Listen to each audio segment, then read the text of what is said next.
We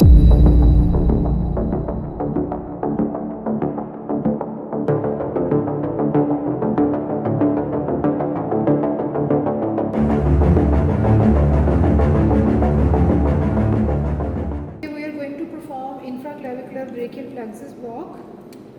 This is the bigger structure, is the vein. It's compressible, and on the other side is the axillary artery, axillary vein, and we have axillary artery.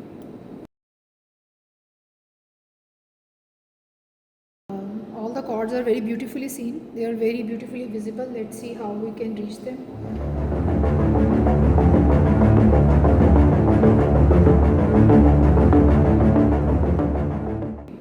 Aspirate. Aspiration clear. Drug. Oh my god, this is beautiful spread.